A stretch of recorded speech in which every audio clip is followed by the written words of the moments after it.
Olá, boas noites, ou boas tardes, não boa tarde.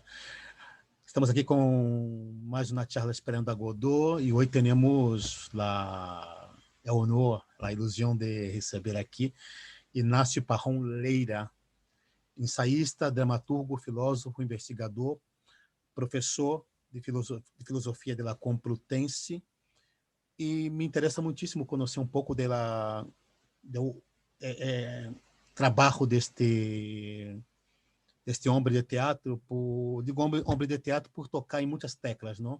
A docência, a dramaturgia, ser um ensaísta, e a filosofia, que me interessa muitíssimo. Entrar um pouco em estes meandros, não, do teatro e a filosofia, que creio que é muito interessante. Inácio Parrón, muitíssimas graças por aceitar nossa invitação, por estar aqui em nossa charla e donar um pouco de seu tempo a nós outros. Buenas tardes, Clever. Muchas gracias a ti por la invitación, por ofrecerme también este espacio para charlar y para pensar sobre teatro y para poder tener una comunicación a distancia en este tiempo en el que tan importante se ha vuelto. Perfeito. Inácio, eu começarei com uma pergunta um pouco retórica. Vale? Quem foi Inácio Parrón Leira durante esses meses, todos esses meses, ou este amplo período de quarentena, confinamento, restrições, como criador, como docente? Sí, es una pregunta interesante porque ese tiempo de confinamiento ha supuesto para todos un cambio en el orden del tiempo.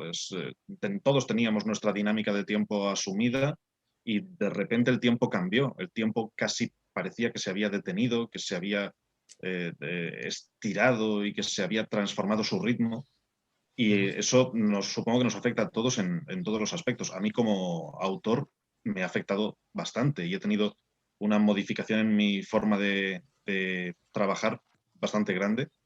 El tiempo de confinamiento desaparecieron todos los pequeños lapsos que uno pierde en desplazarse, que al final son muchos. Al final, ir de un lado a otro se pierde mucho tiempo, aunque sea sencillamente dentro de un mismo edificio cambiar de despacho para hablar con un compañero, o por supuesto desplazarte por dentro de la ciudad. La ciudad es un espacio muy inhóspito y desplazarte siempre te hace perder mucho tiempo. Y encerrado, los primeros momentos del confinamiento, era consciente de la tragedia que estábamos viviendo, pero también del cambio en lo que era la dinámica del tiempo y lo que suponía para un creador como oportunidad de vivir un tiempo diferente. Y para aprovechar un tiempo en el que todos esos lapsos no se pierden y tienes como una prórroga para trabajar. Los primeros momentos del confinamiento para mí fueron de los más fértiles de mi vida, de los que más he escrito y de los que más he escrito con concentración. El problema fue que luego se alargó, y es que se alargue tanto el confinamiento ya sí que te acaba afectando. El proceso larguísimo en el que parecía que nunca íbamos a salir de la situación y que siempre nos decían 15 días más, pero esos 15 días más luego se convertían en otros 15 y luego en otros 15, ya empezó a afectarme más en el ánimo y empecé a perder motivación. Pero el primer momento para mí fue muy bueno a nivel de escritura. Escribí mucho, escribí de todo, muy variado, escribí cosas muy diferentes. Y escribí con una sensación de ganas de escribir mucho mayores de lo habitual. Estaba muy motivado, con una implicación con el texto, muy implicado en el texto que estaba escribiendo. Creio que para um criador, para um dramaturgo, para quem escreve, creio que propiciou esse momento, ¿no?, de la soledad para escrever, ¿no? Sí, totalmente de acuerdo. Fue la oportunidad, como si a uno le hubieran dado una beca de escritura y le hubieran dicho, ahora estás encerrado, tienes que dedicarte solamente a esto, no tienes que hacer prácticamente nada más, porque de hecho no puedes hacer nada más.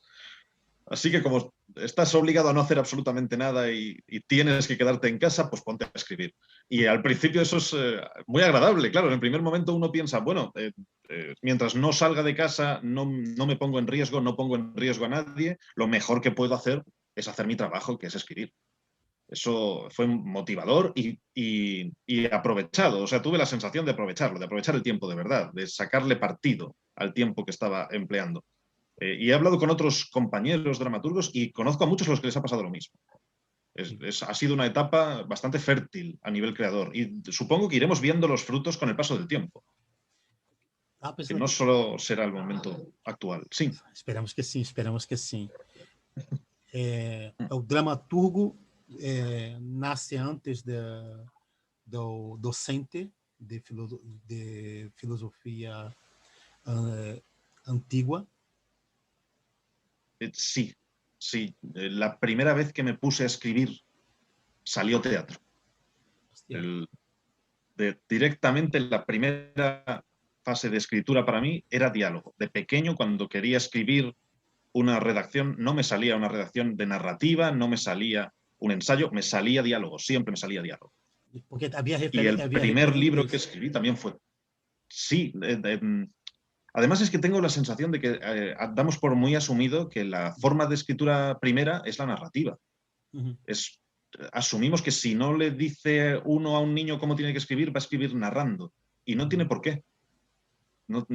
Hay mucha gente que parte de ese tipo de escritura más dialogada, que escribe con la forma de un diálogo, pero luego se va acostumbrando a que la sociedad le da la primacía a la narración. Tal vez puede ser por la oralidad, ¿no? Que muchas culturas... Sí, por la oralidad. Sí, sí. Y también un poco por la diferencia entre qué quieres hacer cuando escribes. Si quieres expresar un punto de vista o varios. ¿Hay alguna... Si quieres expresar solo un punto de vista... alguna obra de teatro, não sei, alguma figura foi pouco, abriu caminho para, não sei, te ha conducido a la escritura? Sí, sí, sin duda. Si pienso en la figura para que yo haya terminado escribiendo teatro y que haya sido mi forma de expresión principal, pienso en Antonio Buero Vallejo. Ha sido el dramaturgo que para mí es el dramaturgo más importante en español en el siglo XX y su forma de escribir siempre me ha resultado enormemente atractiva. Me ha gustado mucho verlo en escena, pero también me ha gustado mucho leer su teatro y me ha marcado mucho en la forma de escribir. Cuando yo empezaba a escribir jovencito en la facultad, lo que quería era escribir como él. Siempre buscamos escribir como un nuestro referente, ¿no? Sí, sí. Siempre uno tiene a alguien en mente como si las cosas salen bien, esto va a sonar por lo menos parecido a cómo escribe este autor. Y para mí era él, para mí era el referente más importante de mi vida literaria. Por supuesto, no creo que jamás llegue a escribir tan bien como él, pero seguirá siendo siempre para mí el faro, la luz hacia la que tratar de caminar, hacia la que tratar de orientar mi camino. Tú, como pensador, como professor de filosofia, seguiria um pouco sobre a pergunta da pandemia. Comentávamos antes de começar a charla, não, que alguns grandes diários passaram a trair em sua conta portada grandes filósofos contemporâneos falando sobre esse período que, de alguma maneira, sempre retomavam pandemias, guerras do passado. E dá uma sensação de que talvez muitas vezes olvidamos de que teatro está muito conectado a la filosofía, ¿no? Sí, sí, sí. Yo veo que son dos géneros que muchas veces corren paralelos o incluso se entrecruzan. Son géneros con mucha proximidad. El teatro es un género maravilloso para expresar ideas. Quizá es una de las mejores formas de expresar ideas por escrito. En el teatro casi puedes hacer de todo. Es incluso, para mi gusto, es incluso mejor para expresar ideas filosóficas que el ensayo o que algo por el estilo. Con el teatro puedes poner a la vez a expresarse dos puntos de vista diferentes y confrontarlos entre sí. Se parece mucho más a la forma original de escritura de la filosofía en el mundo antiguo a través del diálogo socrático. Puedes hacer un diálogo que está expresando puntos de vista que incluso no pueden ser totalmente contrarios entre ellos y escucharse mutuamente, confrontarse, enfrentarse. En una escena teatral puedes hacer prácticamente de todo. Y eso para la filosofía es maravilloso. Y basta con que nos demos cuenta de que algunos de los más importantes filósofos de la historia han escrito teatro. Unamuno escribe teatro, Sartre escribe teatro, Camus escribe teatro. Grandes de la filosofía han decidido utilizar el género teatral para expresar sus ideas. Eso es significativo, eso es muy significativo. Incluso también habría que decir que sigue pasando hoy. Mayorga es dramaturgo y filósofo. João Mayorga, sí. Es un referente también actual, uno de los grandes autores del momento, y se ha formado en la filosofía. Ha sido la filosofía la que le ha construido la cabeza y la que ha hecho que escriba como escribe. Y en dramaturgos más jóvenes sí que veo casos concretos de autores que también están viendo esa vinculación. En la Facultad de Filosofía, de vez en cuando en la cafetería me encuentro con Gon Ramos, que es un autor joven, un autor teatral joven, muy exitoso y muy buen autor, que para terminar de completar su formación ha decidido estudiar filosofía. Le parece que sin filosofía no termina de estar formado. Durante esse período de pandemia, estamos, creio que muitíssima gente ha leído filosofia para entender um pouco lá do que estava passando, não? Eu recordava aquele Camus, Camus, La Peste, que foi um dos livros que durante a pandemia foi, bueno, creio que creio que tenho boa na memória a parte final do livro, onde este médico relata, tem um relato importantíssimo, creio que é brutal o relato deste médico, não? Em um livro de Camus. Sí. Sí, y es verdad que ha tenido un relanzamiento con la pandemia porque creo que toda la sociedad necesitaba reubicarse y reflexionar sobre dónde estamos y cómo hemos llegado hasta aquí. Y un relato de este tipo ayudaba mucho a pensar, ayudaba mucho a situarse y a reorientarse. Y está pasando que hay mucha gente leyendo filosofía y mucha gente leyendo teatro. O sea, como hay menos socio fuera, hay más socio dentro. Y la lectura se ha relanzado, la lectura de filosofía, pero también, insisto, en la lectura de teatro. Hay mucha gente leyendo teatro que antes no pensaba en el teatro más que como un hecho que ocurre en la escena, pero no fuera de la escena. Está curioso, porque o teatro, não sei se estou se é exagero, mas eu tenho a sensação de que teatro sempre foi colocado como uma leitura pequena, menor. Sí, se lê pouco, se consome poucos livros de teatro. Sí, es el género más marginal dentro del panorama literario. Los autores piensan primero en la novela. Por detrás de la novela estaría el ensayo, sería todavía más marginal que el ensayo la poesía, y el teatro ya sería eso que leen cuatro raros que o por motivos profesionales se acercan al teatro o por casualidad o algo por el estilo.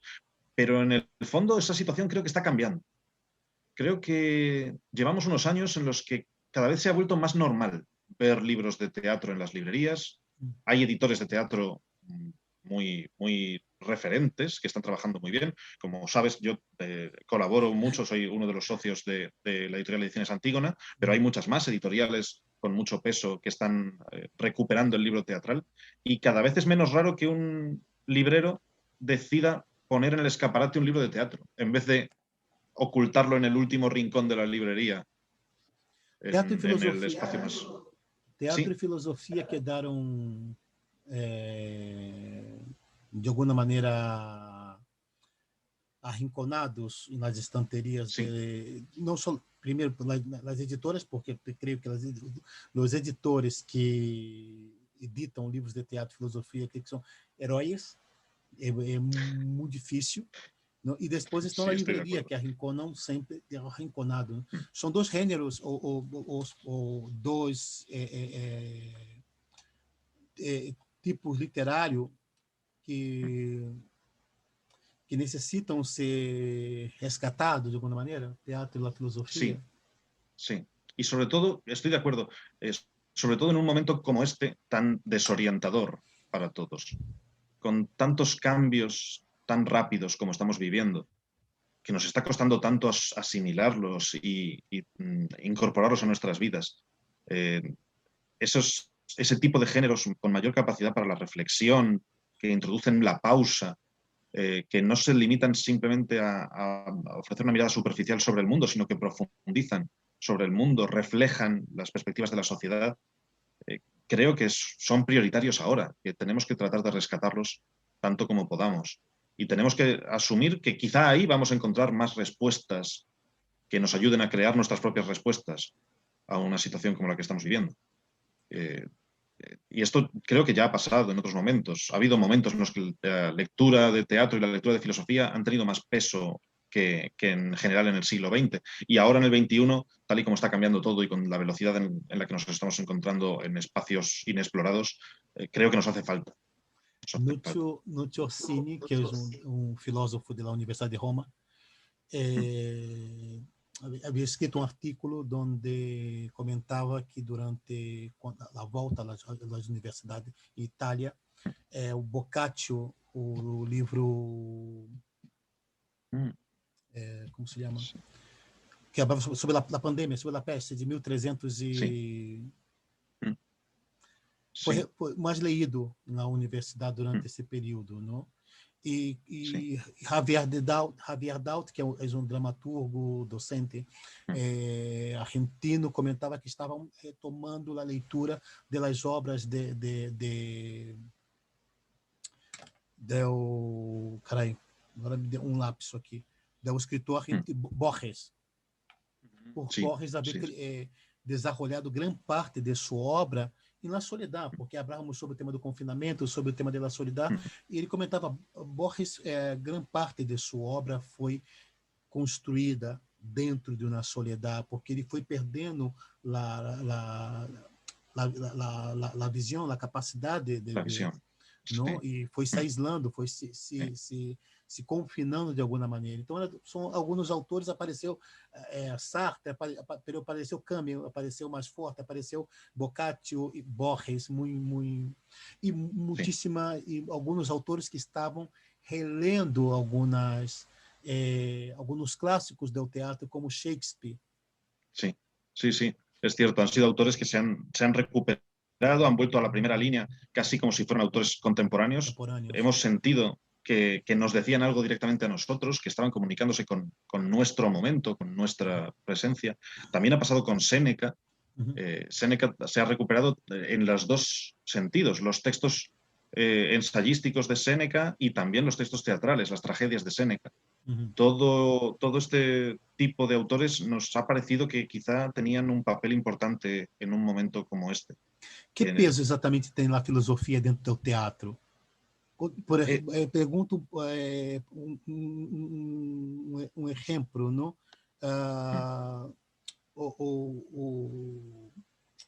Estávamos discutindo sobre clássico como Shakespeare ou tragédia como Antígona, onde estávamos discutindo sobre a ética.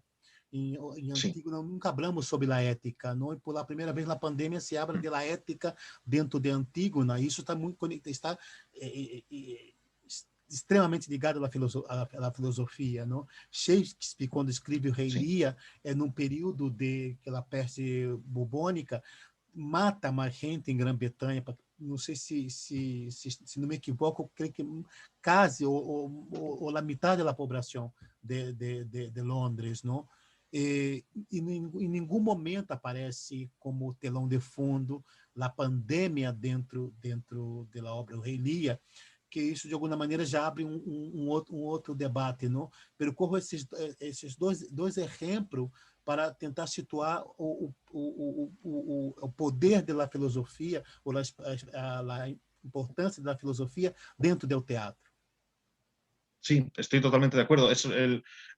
Una de las grandes ventajas del género teatral es que es capaz de reflejar muy bien ideas muy profundas con muy poco espacio de tiempo, porque los autores, los personajes en el teatro están expresándose y como se están expresando pueden dar su opinión, como se puede dar la opinión en una conversación en un aula, en una conversación en una cafetería, en una conversación en la calle.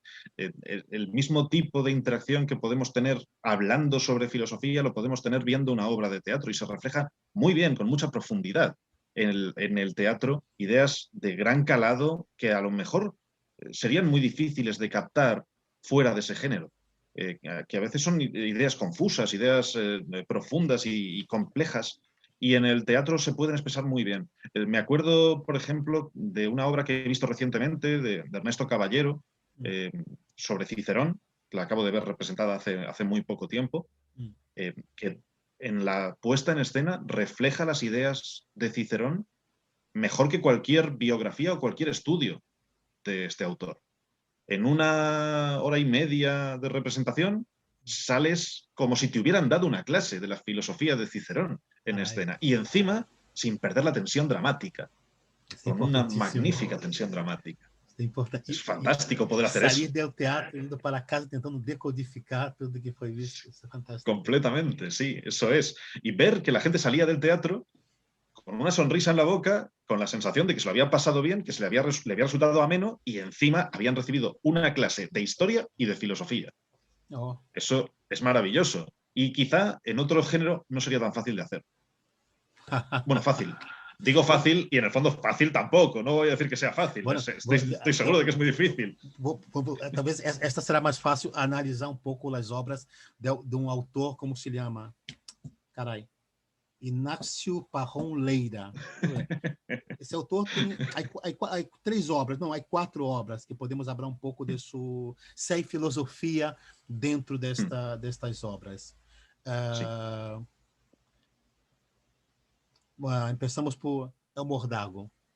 Que há de abre um pouco desta obra El Mordago, que foi editado pela editora Fundamentos em 2002, e buscar um pouco o que há de filosofia dentro desta obra.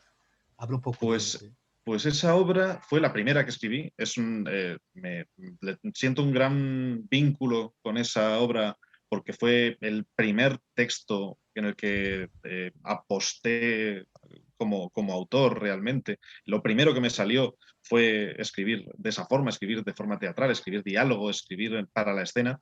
Es una obra muy difícil de representar, tiene muchos personajes, está llena de efectos que serían muy caros de llevar a la escena de forma directa, porque todavía escribía en aquel momento con la inocencia de quien piensa que todo se puede hacer y no piensa en el dinero, en la producción, ni en nada por el estilo. Y es una obra muy filosófica, en parte porque la escribí el año que estaba haciendo primero de la carrera de filosofía. No he contado nunca esto en público y lo voy a contar aquí porque en el fondo creo que es un espacio muy bueno para poderlo contar. Estaba entusiasmado con algunas clases en la Facultad de Filosofía, pero había otras que eran absolutamente insoportables, aburridísimas. Fumables. Y esta obra de teatro la escribí en las clases horribles, fingiendo que tomaba apuntes. Hostia, qué bien.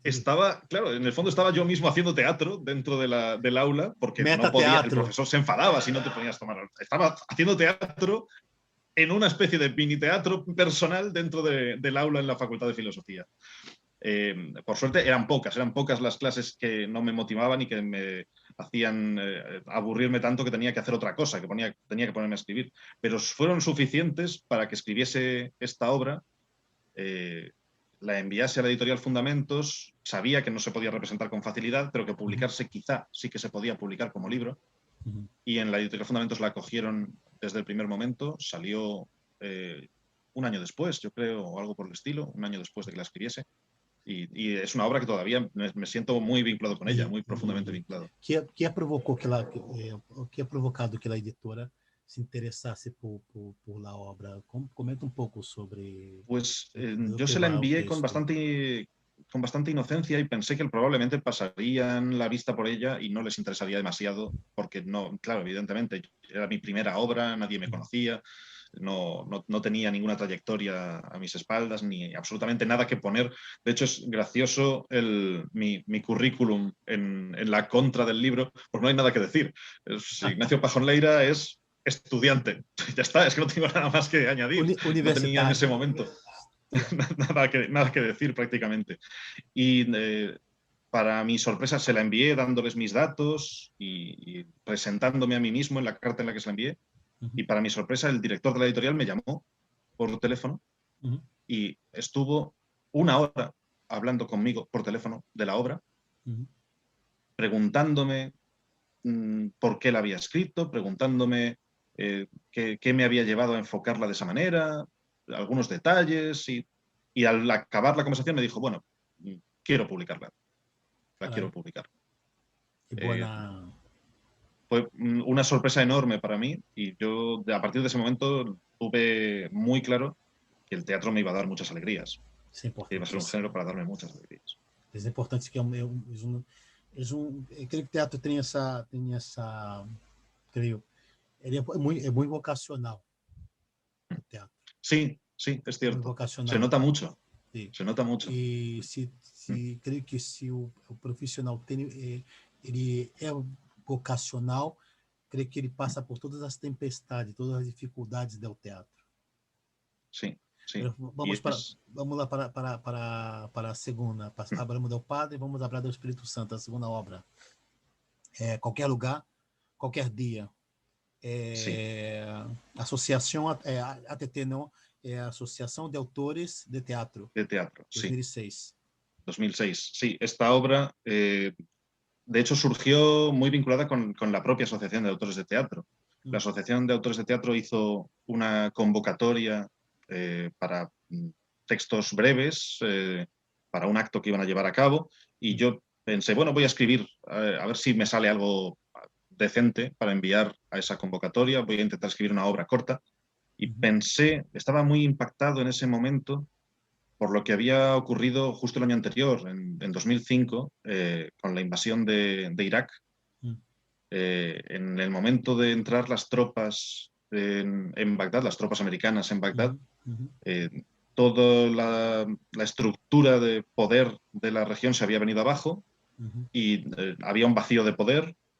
El interés principal de Estados Unidos era centrarse en la defensa del petróleo que había allí y por lo tanto enviaron tropas y seguridad a donde estaba el Ministerio del Petróleo, en Bagdad, pero el barrio donde estaba el Museo de Bagdad quedó totalmente sin vigilancia, abandonado por todo el mundo, y se produjeron saqueos que salieron en la televisión, saqueos en los que se veía al director del museo, que era un pobre señor con una camisa y una corbata, intentando parar el saqueo en la puerta del museo, y totalmente impotente, y viendo cómo el museo era expoliado y al mismo tiempo expoliado, claro, expoliado por la propia población iraquí, pero porque iban a subsistir vendiendo esas piezas a los coleccionistas occidentales, europeos y americanos. Y esa obra me llamó la atención. Empecé pensando en escribir a partir de ahí el monólogo de ese director de museo. Y cuando terminé pensé, bueno, pero yo creo que he visto este mismo tipo de acontecimientos otras veces en la historia, que ha habido otros momentos en la historia en los que han pasado cosas similares. Y empecé a escribir otra serie de monólogos y algunas piezas dialogadas que todas tenían este mismo tipo de ambiente, empezando por la antigüedad, atravesando la Edad Media, la modernidad y llegando hasta nuestro tiempo. Y salió una obra fragmentaria, una obra con una presencia tremenda de la violencia y de las consecuencias de la violencia, de lo que ocurre fuera de foco en los conflictos bélicos, en los saqueos, etc. Y también con una presencia importante de lo que todo esto supone para el contenido cultural, para las pérdidas culturales. La quema de la Biblioteca de Alejandría, la pérdida de materiales culturales en Bizancio con la caída de Constantinopla, el asesinato de Arquímedes en mitad de una guerra, todas las circunstancias en las que todo esto ha contribuido de alguna manera a que se generase por lo menos en mí se generó la sensación de que había un objetivo, una obsesión como objetivo militar por desprecio o por realmente violencia y ganas de destrucción con respecto a todo lo que tiene que ver con la memoria, todos los soportes de la memoria. Así que ya se había convertido en otra cosa, ya no podía ser una pieza corta para enviarla a esta convocatoria que había llevado a cabo la Asociación de Autores de Teatro, así que lo que hice fue convertirla en un libro y publicarla como libro con ellos. Ya un libro completo, un libro de duración completa. Y cuando salió publicado, una compañía de teatro lo leyó, se interesó por el tema y se acercó a mí y me propuso estrenarlo en el Teatro Espada de Madera de Madrid, y fue mi primer estreno teatral. La primera vez que me vi a mí mismo en escena. Caralho. Una gran alegría y además, a partir de ahí, muchos más resultados. O sea, siempre ve uno reflejado de alguna manera su trabajo en cómo supone esto luego algún tipo de acontecimiento en el mundo teatral. Y esta obra en concreto no ha parado de darme alegrías. Se tradujo al inglés, se tradujo al francés, se tradujo al griego, se ha representado fuera de España varias veces.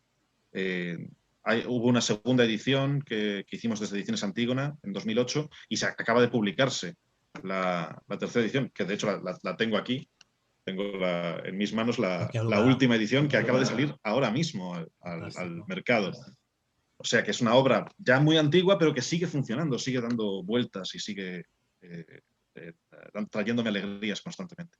O teatro tem essa capacidade que é muito curioso, porque que escutamos desde a infância, que entendemos que o homem tem que plantar um árvore, escrever um livro e qual é a outra coisa? Tener un hijo.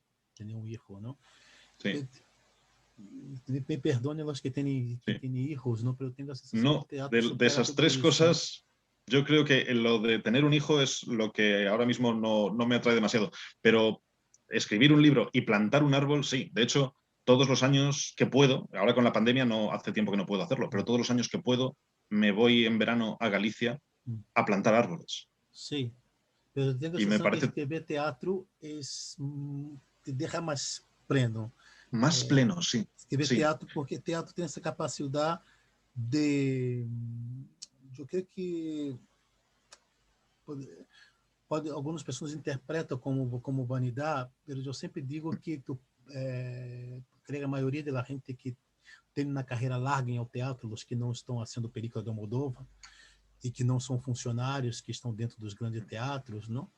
A peso de ouro, a maioria que estão na cozinha do teatro, que investiga teatro e que sigue inovando dentro do teatro, creio que de alguma maneira são os que se renovam, se reinventam. Dizem que sempre é importante termos essa sensação, ter essa certeza de que de estar bem, de estar feliz, de estar essa capacidade de mirar e dizer, mira, estou he tomado as buenas decisões, não? Me equivocado, ter tomado muito. O teatro te dá essas certezas. O teatro te coloca neste lugar, não, que nos aleja bastante dessa coisa um pouco a vanidade. Eu creio que não. Eu creio que o teatro te coloca num lugar onde temos essa capacidade de fazer essa conta atrás, não? E mirar um pouco a nossa trajetória e dizer, mira, he tomado as boas decisões, isso que estava buscando, é esse caminho que me apetece seguir. Dentro de todas as dificuldades, o teatro tem essa capacidade, ¿no? Sí, sí. Además, el teatro te fuerza a darte cuenta de que la creación es una creación siempre colectiva. Siempre estás trabajando con todo tu entorno, con todo tu alrededor. En el teatro, el dramaturgo es del que parte el hecho creativo. Sí, es cierto, es el que construye el texto inicial, pero necesita del actor. Y el teatro está vivo cuando el actor lo está representando. Y para que el actor lo esté representando, hace falta también el director, hace falta el iluminador, hace falta el creador del vestuario. Es un trabajo colectivo tan interesante y tan bonito que al final el resultado no tiene padre del todo. Tiene muchos padres al mismo tiempo. Sí. Y ese trabajo colectivo también ayuda mucho a que no caigamos en la pura vanidad diciendo yo soy el creador, ¿no? Soy una parte de un proceso creativo en el que todos tenemos que hacerlo bien para que salga bien. E no momento que nós estamos, que a sociedade está clamando por isso, no, de coletividade, não? Sair Sí, pouco sí, del desta individualismo. exatamente, não? Sí, sí, sí. Penso que é um momento é o troquel. El troquel. Sim, El Editora troquel, Complutense 2012. sí, el troquel es una pieza a la que tengo un cariño enorme por cómo nació, por cómo apareció. Una amiga, actriz, estaba embarazada y me dijo que quería representar una obra durante el tiempo del embarazo en el que el personaje estuviera también embarazado, que el personaje fuera una embarazada y que si podía escribir yo la obra. Y se me ocurrió la idea de, sí, voy a hacerlo, pero no voy a hacer el típico papel de embarazada, voy a hacer un papel de embarazada diferente, algo que se salga un poco de lo habitual. Así que decidí hacer como personaje una carterista embarazada, una ladrona que aprovecha que todo el mundo a su alrededor relaja las defensas porque está embarazada y todo el mundo tiene la idea de que una embarazada siempre es angelical y se relajan en su presencia y ella puede aprovechar esa relajación para robar.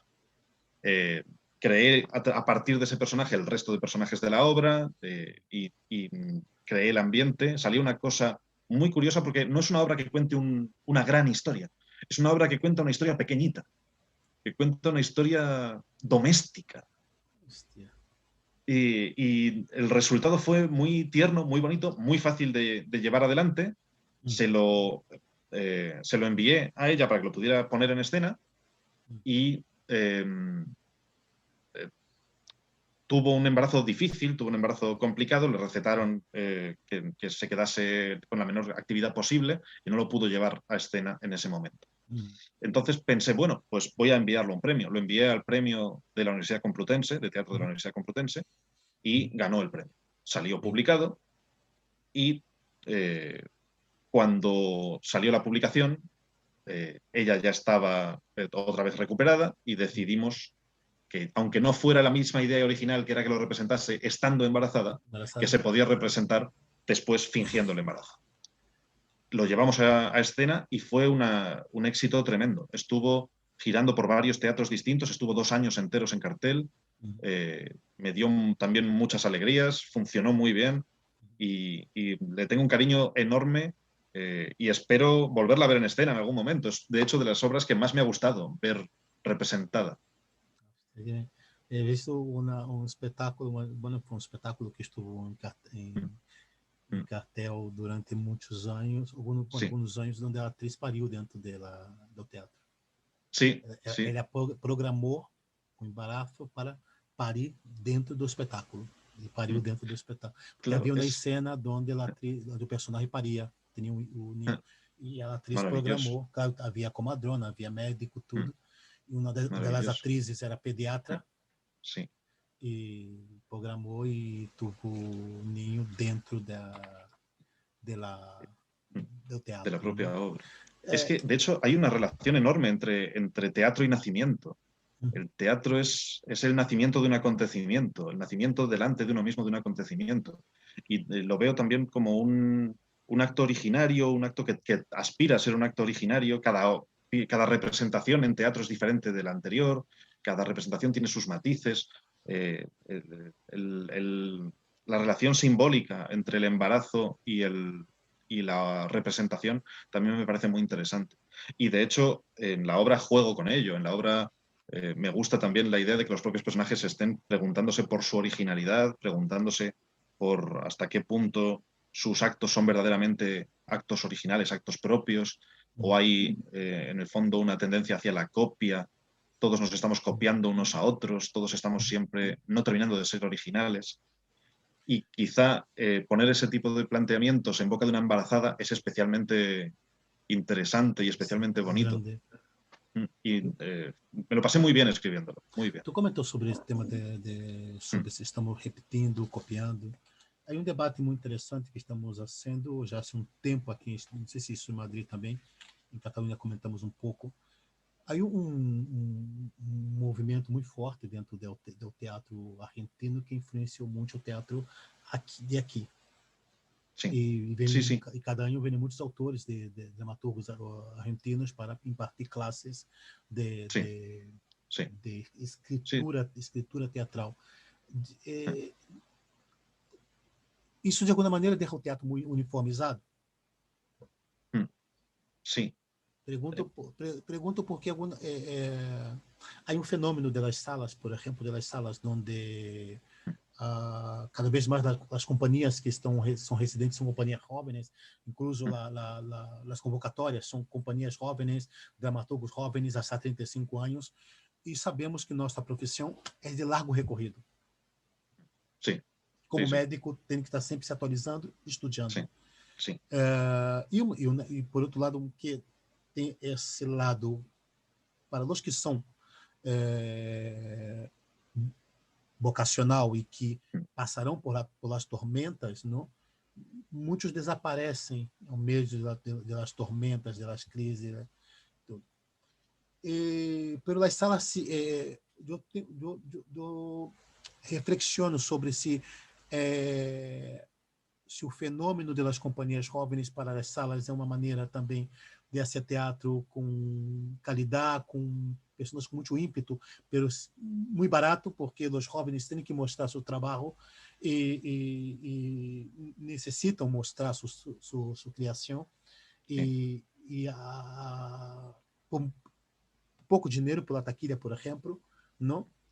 E, de alguma maneira, as salas se aproveitam disto, porque muitos autores que já tenham recorrido não estão dispostos, alguns atores, alguma coisa assim. E por último, penso se esse fenômeno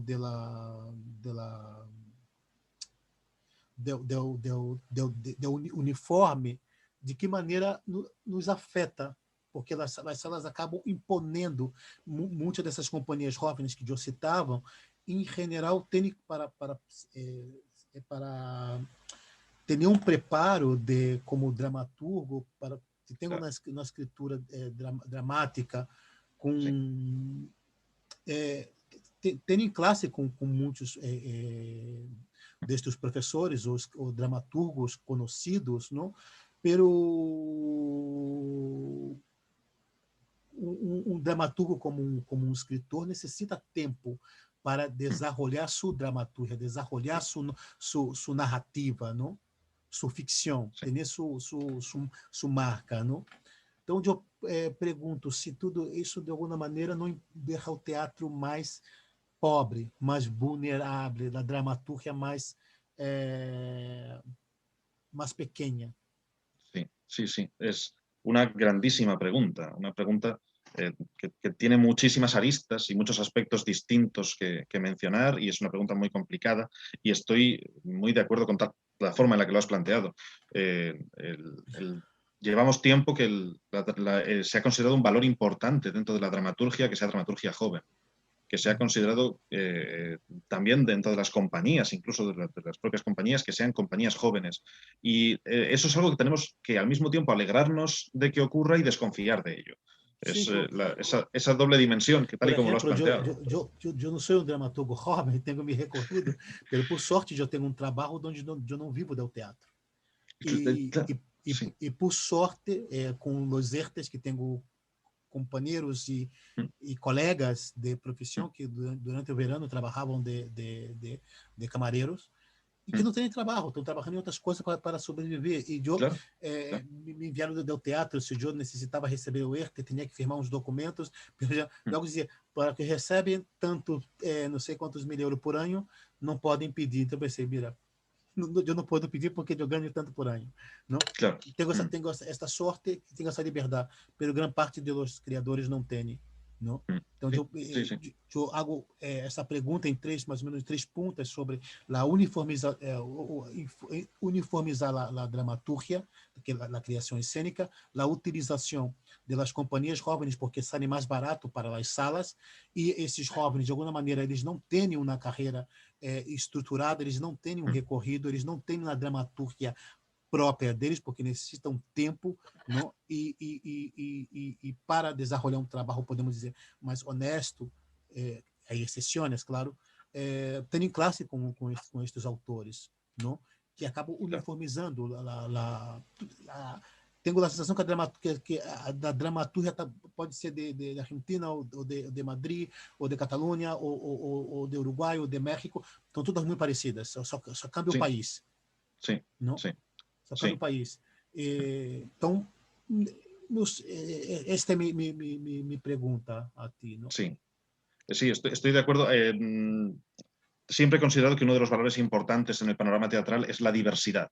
Tiene que haber mucha diversidad. Criatividade também. Creatividad y creatividad diversa, creatividad variada, que tiene que haber gente haciendo de todo, tiene que haber gente haciendo obras extremadamente trágicas y obras extremadamente cómicas y obras que mezclen lo trágico con lo cómico, tiene que haber autores vivos, autores que están realmente en activo, que formen parte de cada una de las generaciones que están en activo ahora mismo, que reflejen el punto de vista que tiene de la sociedad cada una de esas generaciones y que por lo tanto se pongan a dialogar entre ellos y sirvan como espejo de la sociedad todos a la vez, porque la sociedad tiene todas esas caras al mismo tiempo. Centrarlo todo única y exclusivamente en una franja de edad mata esa diversidad, elimina esa multiplicidad de puntos de vista diferentes sobre la sociedad, porque al final solamente estás imponiendo uno de ellos. Aunque es muy importante, por supuesto, el punto de vista de los jóvenes, muy importante. Y hay que mantener el punto de vista de los jóvenes. El punto de vista de los jóvenes, en parte, es la cantera para el futuro. Es de donde van a salir los dramaturgos maduros de dentro de unos años, los actores maduros de dentro de unos años. Así que, por supuesto que tiene que haber un espacio para ellos de calidad, un espacio, un buen espacio. Y a nivel, incluso diría, profesional, o sea, profesionalizar la dramaturgia joven, profesionalizar la interpretación joven, también me parece muy importante, que haya muy buena calidad en los medios en los que llevan a cabo su trabajo.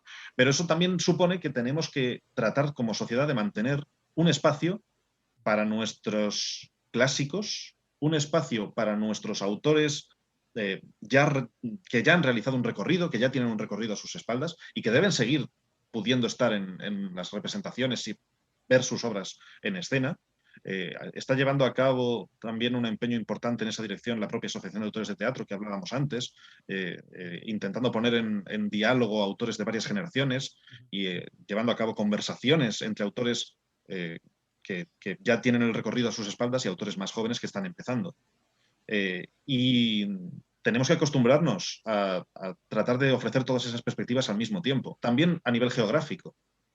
También tenemos que intentar que lo que se lleva en escena en Madrid se vea en Barcelona, lo que se lleva a escena en Barcelona se vea en Madrid, lo que se lleva a escena en un pueblo, en el pequeño teatro de un pueblo de La Rioja o de Aragón o de Galicia, también pueda llegar a las capitales y lo que se pone en escena en las capitales pueda llegar a los pequeños teatros de los pueblos y haya una comunicación mayor. Y en eso creo que todavía tenemos que trabajar bastante. Todavía nos falta conseguir que esa multiplicidad se vea, porque si no vamos a acabar justo con esa uniformización que tú estabas planteando. Vamos a acabar haciendo todos lo mismo. Y si acabamos haciendo todos lo mismo, mejor no lo hacemos. Seguiremos con 4 autores, ¿no? Claro, sí. Y con un solo discurso, con un discurso que siempre es el mismo, que en el fondo, vista una obra, vistas todas.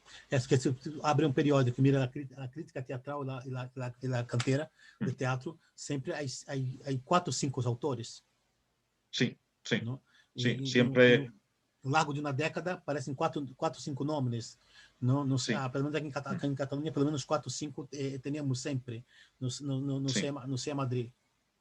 Sí, en Madrid igual. Y creo que probablemente ha sido así. No solamente es cosa de este momento concreto, ha debido ser así bastantes veces más.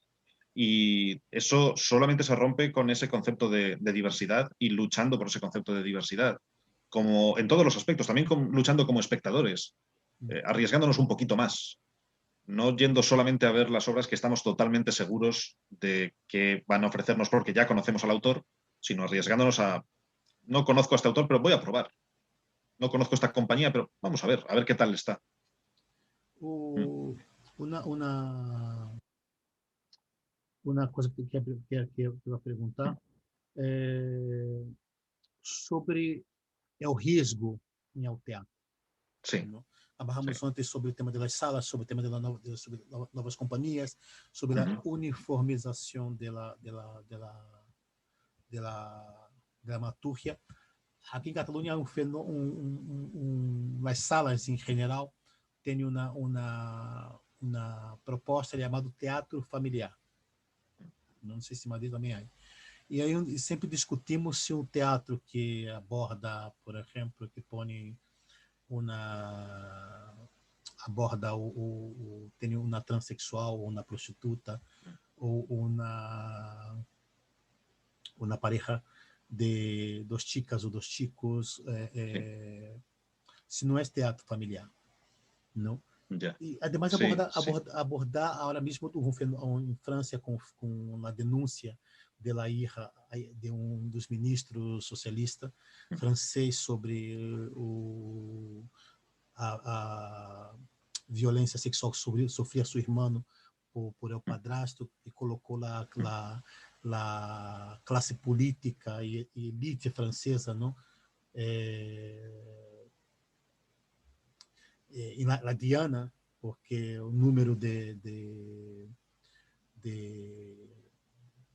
abusos sexuais em ninhos em França é altíssimo dentro do âmbito familiar, e é muito difícil tu ver em ao teatro obras com essas temáticas, que são Sí. coisas que são, nós muito debatemos sobre o tema esse debate sobre o tema do abuso, sobre agora acabam de criar uma lei, não?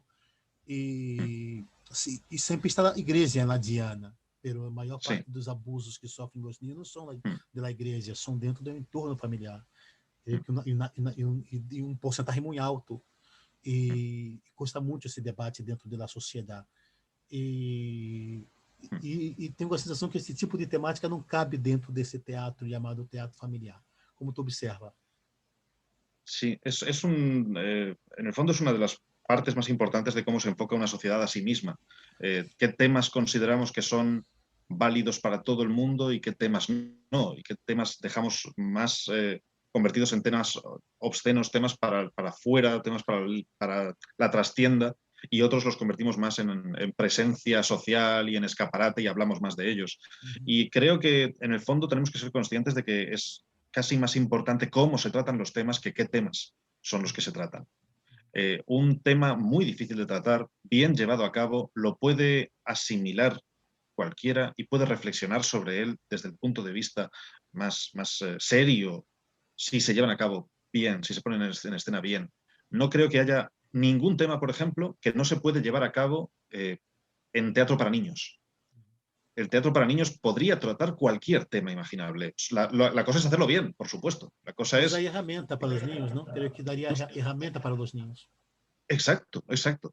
Que el niño sea consciente de lo que se puede encontrar en el mundo, pero que sea consciente de tal manera que lo pueda asimilar, que no sea algo que se le convierta en un monstruo que se le venga encima, sino que se trate de una forma que habla su propio lenguaje, que se pone a su propia altura y que le permite trabajar con el tema que tiene delante. Hay un referente a nivel internacional es Susan Levaux, que trata los temas en teatro infantil y juvenil sin eliminar ninguno, sin dejar ningún tema fuera Lutz de Rubiner las também. perspectivas posibles. Lutz Rubiner Eso puede alemão. pasar para teatro infantil, para teatro juvenil, para teatro familiar. Un buen autor de teatro familiar es capaz de introducir el más problemático de los temas en su obra porque sabe cómo tratarlo adecuadamente. Pero la sociedad en general es más tendente a tratar ese tipo de temas con desconfianza y por si acaso no se tratan de una forma bien llevada a cabo y de una forma realmente efectiva y funcional, dejarlos de entrada fuera de la perspectiva social. Eso, en el fondo, es la estrategia del avestruz, es meter la cabeza bajo la tierra y fingir que ese tema problemático no existe. Yo soy partidario de tratarlo bien, pero de tratarlo. Tu comentava da sua primeira obra, de escrevia durante uma classe super aburrida. E como é o processo de criação de um ensaísta, de um escritor, de um docente, de um dramaturgo, de uma pessoa que está tocando em várias teclas? Como é o processo criativo? Pues desde mi perspectiva personal es un caos enorme, porque estoy casi siempre escribiendo más de un libro a la vez. Caray. Estoy, además, géneros separados y temáticas distintas. Y como además me muevo mucho, tengo mucha movilidad, estoy yéndome de la oficina de la editorial al despacho en la universidad, de ahí a un aula, luego vengo a casa o me voy a una biblioteca y estoy cambiando de sitio con mucha frecuencia, no siempre llevo con qué escribir cuando tengo una idea. Sí. Así que escribo en servilletas, escribía antes mucho en la idea con letra pequeñita en cualquier trocito de papel, lo voy guardando, pierdo algunos, otros los consigo recuperar tiempo después, y cuando voy a darle la primera forma al libro, tengo que sacar cuadernos, archivos de ordenador, notas tomadas en el móvil, todo entremezclarlo y conseguir con eso hilar la obra, que me cuesta casi a veces más convertir eso en una primera redacción que tenga sentido que el proceso mismo de haberlo escrito. Es un caos absoluto, pero un caos muy divertido, también tengo que decirlo, muy divertido. Era muito No me parecido aburro aos nunca. cronistas, é muito parecido os dois antigos escritores, os cronistas de periódico, não? Que Sí. na servilheta ali escrevendo em um bar, tomando uma birra, não? Sí, sí, sí. De hecho, esa forma de escribir me motiva, me hace también pasármelo bien y notar que no solamente, no solamente me lo estoy pasando bien por el contenido, sino también por la forma de desarrollar la escritura. Y por entremezclar a veces géneros, saltar de uno a otro, que una obra de teatro que estoy escribiendo me dé idea para un ensayo, o al revés, un ensayo que estoy escribiendo me dé una idea para una obra de teatro. Y a veces los temas se entrecruzan entre los géneros y me encanta que eso pase, de hecho, me encanta que eso pase.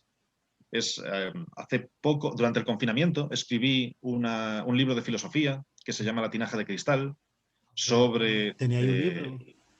Sí, lo tengo aquí. Mostra, Sí. por favor. Como la Sí, editorial lo ha puesto, sí. Sí, sí. Que ganó el premio Diderot de ensayo.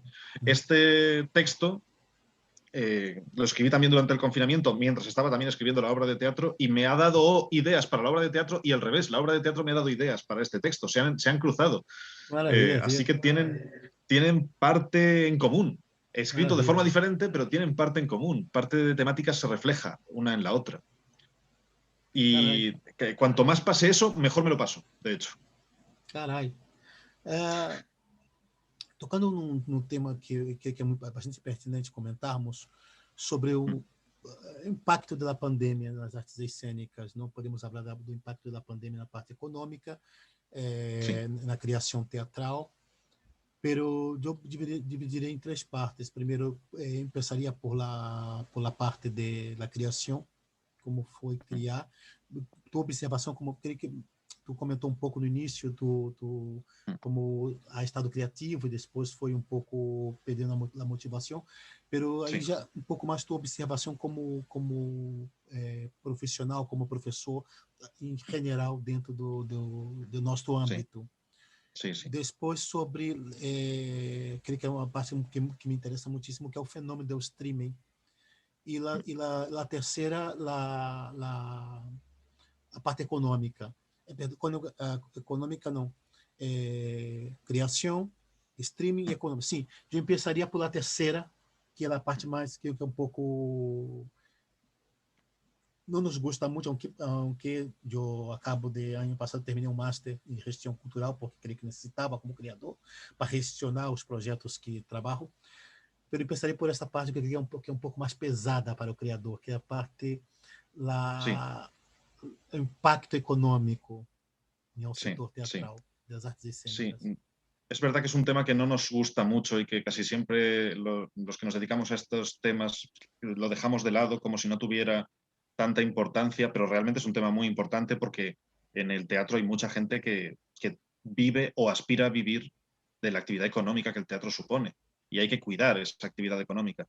Y la situación producida por el confinamiento y todavía la crisis que se está produciendo después de él, eh, ha producido una debacle a nivel económico para muchísima gente que se le ha venido abajo su modo de vivir y que tiene ahora que reinventarse en gran medida. Es un tema muy problemático y he visto muchos efectos muy negativos de la situación, he visto muchas compañías que se les han venido abajo sus proyectos, muchos futuros puestas en escena que no han podido llegar a ponerse en escena y que ahora no tienen forma de recuperarse económicamente para poder desarrollar la puesta en escena que tenían prevista, desarrollarla ahora. Y esto, en el fondo, creo que supone, en primer lugar, supone que tiene que haber una intervención en forma de ayudas importante. Es decir, somos conscientes de que hay determinados sectores económicos que se han visto más afectados que otros y entre esos sectores económicos están todos los sectores que tienen que ver con artes escénicas porque requieren de la presencia en mucha medida. Necesitamos estar en los espacios y esto se ha puesto en cuestión y necesita un apoyo económico institucional fuerte para recuperarse el sector. Y además de eso, durante el tiempo que dure esta situación que estamos viviendo, que en el fondo no sabemos cuánto tiempo va a ser, es muy difícil saber cuánto tiempo vamos a estar en una situación un poco complicada a nivel de funcionamiento cotidiano en el día a día. También necesitamos buscar formas de recuperar la comunicación con el público para poder recuperarnos también a nivel económico. Y ahí creo que entra el tema del streaming. Está relacionado con el tema del streaming. Sim. A gente comentava sobre o tema dela, do tema econômico, estava pensando, Madrid, aqui em Catalunha, um dos debates que levamos nos últimos meses é que, desde o governo, em todos os níveis, desde o governo de Madrid, aqui não se abre muito do governo de Madrid, que é mais direcionado à Generalitat, ajuntamento, sobre as ajudas. As ajudas, em geral, vão às salas. Não? É claro que Sí. os teatros públicos levam a grande tajada, porque são teatros públicos. Depois estão as salas, não? Que são são privadas, pero essas são salas privadas que funcionam com dinheiro público, não? Subvenções públicas. Não estariam cerradas essas salas também. Pelas companhias, em geral, são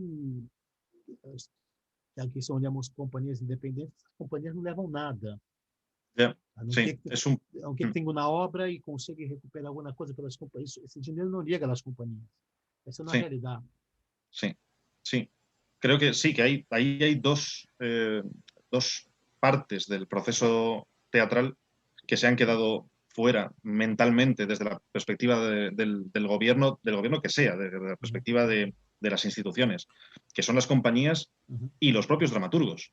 É o grande terrível das companhias. São os atores de companhia são o grande terrível, que é a cozinha do teatro. Sí.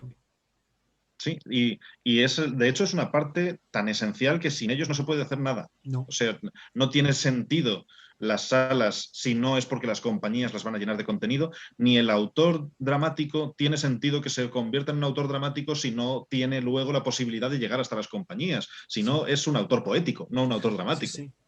Así que hace falta cuidar a las compañías y tienen que recibir un nivel de atención equivalente al de cualquier otro de los ingredientes del proceso teatral.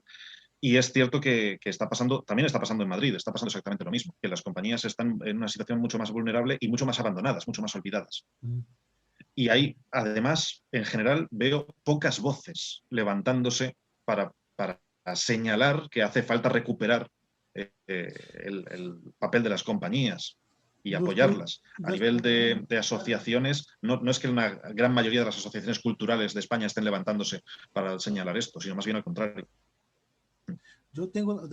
Aqui temos uma agrupação que criamos há 7 anos, ou um pouco mais, são as companhias, onde é o coletivo, onde se conseguiu conseguiu pactar com as salas de não, porque antes as companhias recebiam 60% da taquilla e as salas recebiam 40, perdona.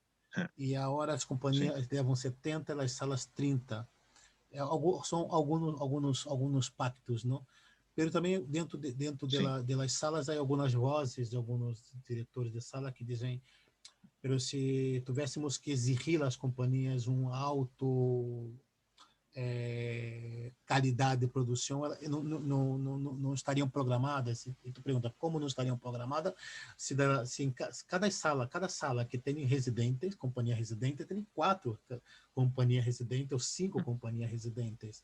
E durante um ano são 200 e pico, 200 companhias ou 300 espetáculos para manter toda a programação do ano. Não?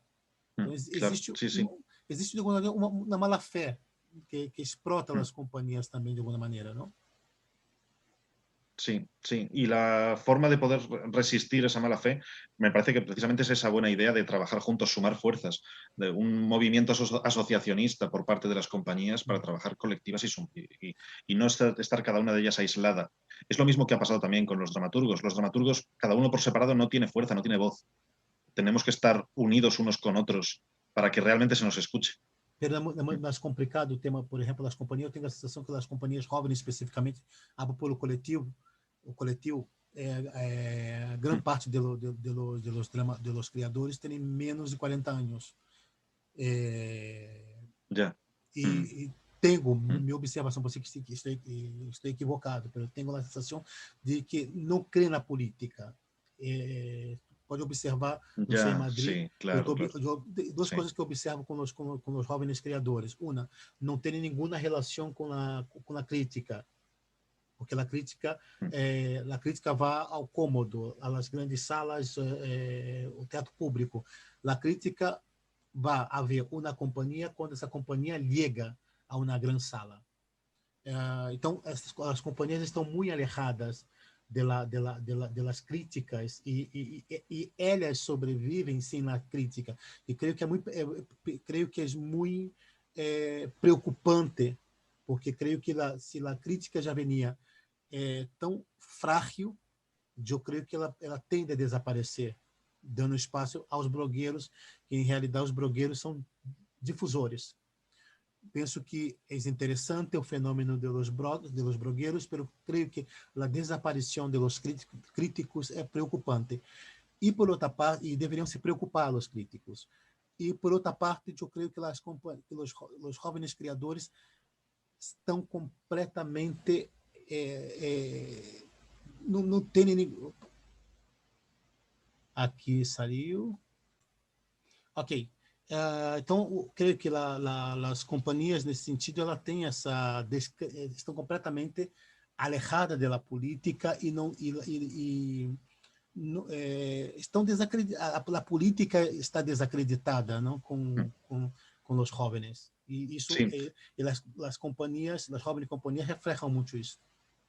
Sí, eso está pasando en el fondo con toda la sociedad. La política está muy desacreditada en general. Lo hemos visto ya en muchos sentidos distintos y se ha convertido en algo que mucha gente considera casi valioso. Decir, yo no me meto en política, soy apolítico, estoy en contra de la política en general, pero tenemos que hacernos a la idea de que todo eso es falso en última instancia. Lo personal es político, lo cotidiano es político. Todo lo que hacemos en la vida tiene que ver con la política y no podemos desentendernos de la política. Tenemos que atender a ese espacio y reclamar nuestra presencia en ese espacio. No es cuestión de darle la espalda al espacio de la política como si el espacio de la política fuera algo que no nos va a afectar simplemente con que le demos la espalda. Creo realmente que como todo en el fondo tiene que ver con la política, el hacer trabajo político colectivista, conjunto, por parte de las compañías, es exactamente igual de importante que en cualquier otro colectivo social. Y ahí es donde se va a conseguir reconquistar, con ese trabajo colectivo, conjunto, enfocado específicamente, no a la política partidista, no a la política de un partido u otro partido en concreto, sino a la política como organización de lo público, como estructuración de lo público. Ahí es donde vamos a poder recuperar una presencia social mayor. Política no quiere decir este partido o este otro partido, este gobierno, esta etapa de gobierno o esta institución. Política quiere decir cómo organizamos, cómo decidimos organizar el terreno de lo público, el terreno que nos compete a todos. Y ahí es extremadamente importante que todos los colectivos sociales luchen por mostrar la importancia de aquellos a los que representan y por tratar de que lo público se organice de la forma más racional posible. Y eso incluye que, por supuesto, las ayudas públicas para el teatro no pueden dirigirse solo a una parte de lo que forma el fenómeno teatral. Tiene que atender a todo el colectivo, porque si no, el tejido teatral se va a venir abajo. Yo estoy de acuerdo contigo, estoy de acuerdo. Essa é a parte do tejido criativo, não? Que toca nos outros. E entra um fenômeno novo com a pandemia, que é o streaming. Sí, ¿no? O streaming ha generado controvérsias. Sí, ¿no? sí. E reflexões controvertidas. E eu recordo de uma de Jorge Duarte, que diz que o streaming é a resposta à abstinência da presencialidade. ¿no? Sí, sí. E depois há muitas vozes que dizem que isto não é teatro e Sí.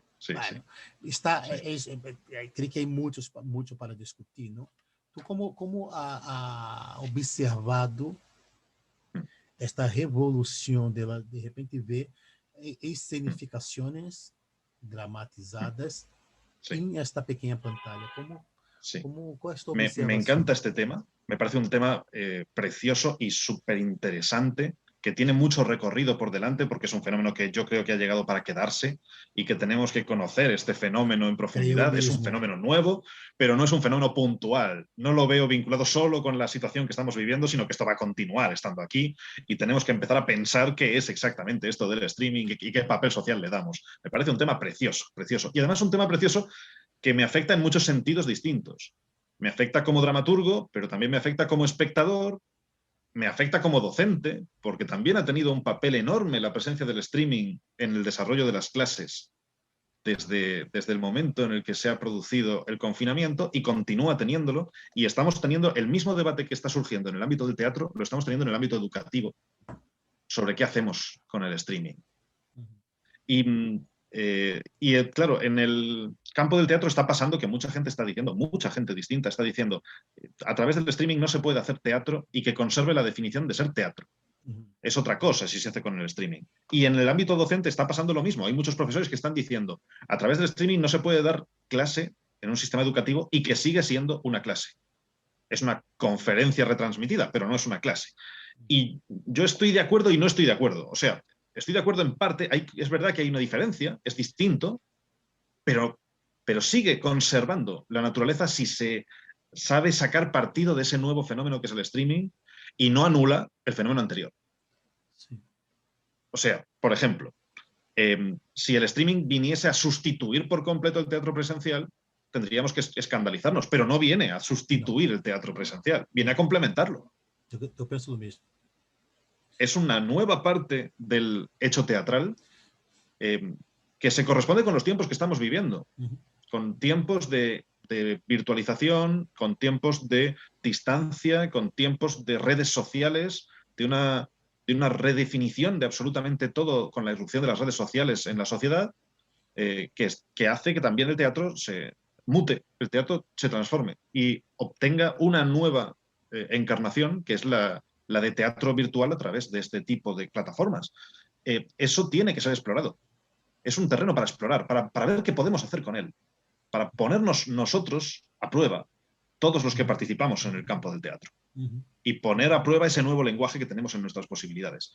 Y como profesor me afecta igual. Como profesor también es un espacio que, por supuesto, yo no quiero perder las clases presenciales, yo no quiero perder la presencia de mis alumnos en el tú a tú, en directo. Pero con la llegada del streaming puedo tener alumnos en México, puedo tener alumnos en Argentina, puedo tener alumnos en Mongolia, puedo tener alumnos en cualquier lugar del mundo que en cualquier momento están escuchando una clase sin el obstáculo que supone la distancia. Y tengo que ponerme a prueba y probar a ver qué puedo hacer, probar a ver si soy capaz de sacarle partido a esa plataforma. Creo que con el teatro ocurre justo lo mismo. Justo lo mismo. O sea, un creador teatral tiene ahora que asumir que ha aparecido un nuevo fenómeno que es el fenómeno del streaming y que es un lenguaje tan nuevo como fue, por ejemplo, para el creador de películas de cine, la aparición del sonoro. Y hay que asumir que puedes hacer cosas nuevas que antes no podías hacer. Tienes que ponerlo a prueba. La aparición del color. Cuando aparece el color, el cineasta tiene también que poner a prueba qué es lo que puede hacer con el color. Pues nosotros, como dramaturgos, tenemos que poner a prueba qué podemos hacer con el streaming. Los actores tienen que poner a prueba cómo pueden ponerse a prueba como intérpretes en ese tipo de plataformas y, por supuesto, convertirlo en un lenguaje que sea un lenguaje complementario del anterior. Tratar de que no ocurra que se produzca una sustitución, porque perderíamos mucho si se produjera una sustitución. Pero no tiene por qué ocurrir eso. Incluso las redes sociales, que son un espacio muy peculiar, muy extraño, porque es un espacio que no es un espacio público, porque en todo momento estás lanzando al público unos contenidos, pero desde la privacidad de tu hogar, de tu casa, de tu intimidad, de tu mente. Esas redes sociales también tenemos que aprender a manejarlas y tienen que ser una herramienta no solo de difusión, sino también una herramienta de creación para el teatro. Pero para que lo sean, tenemos que poner en riesgo nuestra capacidad creativa, probar caminos y seguro que fallar. Sí. Seguro que habrá veces que tendremos que equivocarnos. Y los errores tendremos que tratar de aprender de ellos, pero se van a producir, por supuesto. Va a haber fracasos en esa búsqueda de modos de explorar esa narrativa nueva, ese lenguaje nuevo que supone el streaming. Va a haber fracasos, pero de los fracasos se aprende. Yo creo que no tenemos que tenerle miedo. Tenemos que celebrar que está aquí y que tenemos que probar cómo funciona. No sé qué te parece a ti. Eu estou completamente de acordo contigo, porque quando apareceu o streaming, eu levo já muitos anos, mais de 10 anos, trabalhando com diferentes plataformas, grupos e espaços de aqui, Latinoamérica, Inglaterra, Itália. E uma das coisas que he pensado quando he visto, antes da pandemia, he visto um espetáculo na Broadway, da Broadway, que foi a última versão de Jesus Cristo Superstar, que tem a participação de um dos cantantes na banda de rock dos anos 70, que agora não recordaria o nome. E um espaço onde há um público brutal, pero o espaço escênico é todo preparado para as câmeras, onde os atores... Há uma película com a Nicole Kidman que dentro de uma nave, como um teatro recuerdo, sí. Exatamente. Pero esse espetáculo a lo grande, Jesus Cristo Superstar, e as câmeras estão dentro, e poder ver desde a pantalla é brutal, que é muito difícil ver teatro desde a pantalla, é muito frio, é o teatro italiano ou é o teatro convencional. E com a pandemia, a Ópera de Nova York colocou em streaming, colocou em YouTube os grandes espetáculos. E imagina-te que o primeiro dia de emissão da Ópera de Nova York, gravada, claro, e ha conseguido mais de 80 mil pessoas. Quer dizer, nenhuma ópera vai a 80 mil pessoas num dia. Sim, claro. Nenhuma. Claro.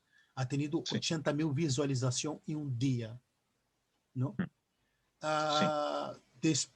Depois, o Andrés de Lima, em uma entrevista ao Diário País, comentava de que o teatro, com a pandemia, os criadores terão que rever o tema do espaço. Talvez tenhamos que ocupar as praças outra vez, como na época dos antigos, não? Sim, Pero sim. me quedei pensando muito que se o teatro não terá que repensar suas estruturas, trazer para uma estrutura menos convencional, onde as câmeras podem entrar e que seja como, por exemplo, esta ópera esse espetáculo de la Broadway, que era brutal poder ver pela pantalla. sí, e se repensar o sí, espaço cênico. A segunda é uma coisa que isso que ha venido para cambiar a percepção, e creio que os criadores teatrais, atores, diretores, todos têm muita resistência aqui, a rede social, os aplicativos, sí, da difusão internacional. Creio que ele rompe, sí, como antes comentávamos sobre 4, 5 autores, ela rompe completamente. Eu pertenço a um coletivo de criadores ibero-americanos que são 65 de 12 países, e onde escrevemos textos temáticos para edição de livros. Estamos preparando sí, a terceira obra, o terceiro livro. Rompe por completo, que não teremos em Espanha, não teremos 5 autores, teremos muitíssimos. Então, quando tu claro, sí, entra dentro dessa coisa de romper com as estruturas, tu consegue ampliar muitíssimo o campo de atuação. Então, eu creio que a internacionalização é muito interessante. E o terceiro é conseguir desenvolver trabalhos, atividades em cumplicidade. Agora mesmo sí, nós outros sí, estamos com essas jornadas, que é o terceiro ano que organizamos. Este ano, por tema pandemia, é virtual, pero a virtualidade nos ha traído essa novidade, onde podemos trabalhar com criadores, com 40 criadores, 65 dramaturgos e de 10 países, não? 10 países. Então, creio que isso tem que ser repensado. Estrutura do espaço, me gostaria sí, que tua opinião sobre repensar a estrutura. Me gostaria que tu reflexão sobre a difusão ou internacionalização e trabalho em cumplicidade com criadores de outros países. sí. Sí, me parece que los tres temas están relacionados por completo, son tres temas que hay que replantear y que desde luego los veo con muchísimo vínculo. En cuanto a la estructura, ya ha pasado que en otros momentos de la historia el teatro ha tenido que replantearse su vinculación con el espacio, su vinculación con el tiempo, su vinculación con la escena física, con la ruptura de las paredes que forman el espacio escénico. Ya hemos jugado con cosas equivalentes, no exactamente la misma, pero equivalentes en el pasado, y el teatro se ha redefinido una y otra vez. Y lo que hoy consideramos teatro, si se lo comentásemos a Lope de Vega, si se lo comentásemos a Aristóteles, es posible que nos dijera, pero ¿eso por qué es teatro? Y que tuviese sus dudas de que estemos utilizando bien la palabra teatro. Nosotros tenemos que ver que estamos en el momento de vivir otro de esos momentos de ruptura, que por supuesto se seguirá pudiendo hacer teatro con la estructura anterior, pero que ahora se puede jugar con la estructura de una manera muy, muy interesante, muy variada. El mundo se ha llenado de cámaras. No es solo que se vaya a llenar de cámaras el espacio teatral, es que la sociedad está llena de cámaras. Es que todo se está ya retransmitiendo siempre a todas partes. Exacto. Todos llevamos la cámara encima y todos somos realizadores en este gigantesco programa. Todos estamos retransmitiendo lo que vemos, retransmitiendo nuestras vidas. Hace tiempo estuve en un congreso sobre la noción de frontera y sobre las relaciones transfronterizas, en el que hubo uno de los ponentes que planteaba una cuestión muy interesante sobre cómo se están desarrollando ahora mismo los movimientos migratorios, la diferencia que hay con respecto a hace unos años, que es el hecho de que se están retransmitiendo en directo, porque el propio migrante lleva también su cámara y está a través de su propia red social narrando su propia experiencia personal de arriesgar su vida para tratar de llegar al primer mundo. Y eso cambia parte de la forma de entender qué es exactamente eso de migrar si prestamos atención a esa narración.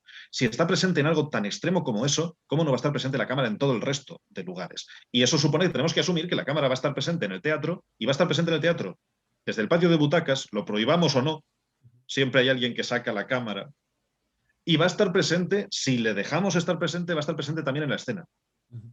Y si está presente en la escena la cámara, ¿por qué no también la pantalla? Y si añadimos también la pantalla, ¿por qué no jugar con las posibilidades de retransmisión y transmisión desde dentro a fuera, en tiempo real y grabado? O sea, jugando con la sincronía y con la ucronía, con todas las posibilidades al mismo tiempo, con lo que está ocurriendo al mismo tiempo, con lo que no puede ocurrir realmente, con lo que en el fondo es un tiempo totalmente imaginario, con lo que es el tiempo real. Podemos jugar con todo ello al mismo tiempo y ponerlo en funcionamiento, y para hacerlo, lo único que tenemos que hacer es arriesgarnos. Y creo que de verdad lo podemos hacer, que de verdad podemos jugar con ello de mil maneras distintas. Por supuesto, habrá gente que lo domine. Seguro que dentro de un par de años hay grandísimos autores que saben introducir este tipo de juegos rupturistas y mantener la tensión dramática a través del uso de cámaras, de pantallas, de partes que se están retransmitiendo desde el exterior, de partes grabadas, de partes que se están grabando para utilizarse en otro momento. Y habrá otros que a lo mejor no conseguiremos dominarlo bien. A lo mejor yo lo intento y fracaso, pero a pesar de que a lo mejor lo intente y fracase, tendré que intentarlo. Y me parece que me merece la pena intentarlo. En cuanto a la internacionalización, es que precisamente también creo que esto nos permite que una obra de teatro, una representación teatral, ya no tenga por qué estar tan anclada a un espacio extremadamente concreto y pueda estarse llevando a cabo, por ejemplo, ¿por qué no jugar a cruzar a través de cámaras y pantallas dos representaciones teatrales en dos lugares distintos al mismo tiempo? ¿Por qué no jugar a representar algo a la vez desde España y Latinoamérica? Y asociarnos con creadores del otro extremo del mundo para trabajar juntos, incluso creando juntos. Antes estábamos anclados por el espacio y el tiempo, ahora ya no. Ahora podemos liberarnos y podemos incluso plantearnos trabajar juntos de una manera muy distinta. Para eso necesitamos, sobre todo, en primer lugar, conocernos, claro, evidentemente. Yo no podré colaborar con un autor que quiera hacer algo parecido desde México si no lo conozco. Así que necesitamos redes de comunicación estables, funcionales, que de verdad nos pongan en relación unos con otros y que hagan que veamos qué tipo de intereses comunes tenemos y cómo podemos colaborar. Y necesitamos también una valentía para poner todo eso en ejercicio. Que no se quede sencillamente en el hecho de he conocido a un dramaturgo o he conocido a un productor o he conocido a un actor del otro extremo del mundo y lo añado a mi red de contactos y con eso ya me quedo contento. No, tendremos que intentar hacer algo más, trabajar de verdad en comunicación internacional. Por eso creo que realmente, tal y como lo estabas planteando, es la mejor manera de plantearlo. Ha llegado un momento en el que tenemos que asimilar unos cambios en el ámbito del teatro y la única forma de llevarlos a cabo adecuadamente es con la complicidad entre todos los integrantes del hecho teatral, a nivel internacional y también a nivel transversal dentro de todos los que intervienen en el campo del teatro. O sea, ahora podemos plantearnos jugar juntos con este tipo de posibilidades. ¿Por qué no un autor español con actores mexicanos, un director argentino y un iluminador de Costa Rica trabajando juntos a través de esta nueva panorámica que nos ofrecen las redes sociales, que nos ofrece este tipo de plataformas que se han popularizado tanto, como la que estamos utilizando ahora mismo para mantener esta conversación? Todo esto tenemos que incorporarlo. Merece la pena que nos paremos a pensar por un segundo en el hecho de que tú y yo ahora mismo estamos manteniendo esta conversación a una enorme distancia, no nos conocíamos, el contacto que hemos tenido previo ha sido a través de una red social. Esta es la primera interacción real que tenemos y la palabra real en el fondo va entre comillas.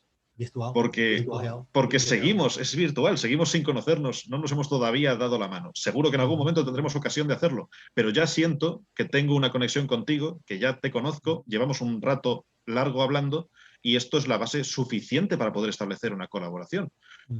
A lo mejor un día estamos en una situación de estar frente a frente y podernos tomar un café juntos, pero mucho antes de eso ya podríamos trabajar juntos en un proyecto. Ya hemos hablado y ya podemos empezar a pensar en por qué no crear juntos, por qué no trabajar juntos. Las posibilidades que todo esto nos está ofreciendo tenemos que atrevernos a trabajar con ellas. Creo que de verdad podemos sacarles un muy buen partido.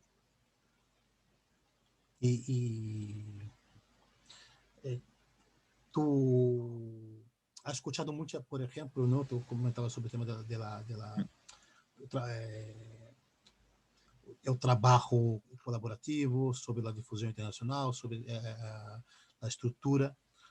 Dentro de tu entorno, que é um entorno de la universidade, seguramente há muitíssimas vozes contrárias.